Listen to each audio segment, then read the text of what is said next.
Dostlar, hemen Assalamu aleyküm. Bunlar içeride bir iş etmek maksadı bile. Oryanın mı?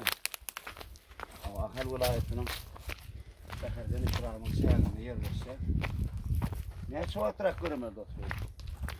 Ay bir 10 bin dirak vardır mı? 10 yaşım okşun ha. Ha. Ya çeşme akakatına var ya. Yürüyükte var. Çeşme çiğnelik tarih. Ovadan teliyor. Görüyor musun? Ne yıl göderlik.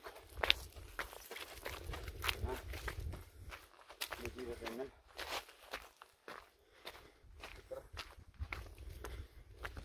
Yürüyükte var. Çeşmeyle bağlansıklı, suyla bağlansıklı. Şekilli aydım. Elbette şu aydımın özü, şular yağlı bir dağları, çeşmeni, eser koyup talep ediyor. Bu da ne mi?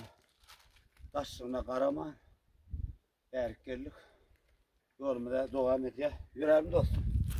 Ha? Oraya mı? Yon attığını verdi, çeşme akıyor ha? Ha. Ha.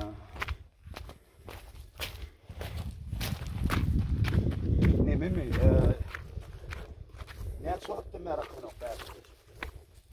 Ay 4-5 yıl olandır lan. Ha, yönü son 3 lira geldi, gelip buraya ha. Ha.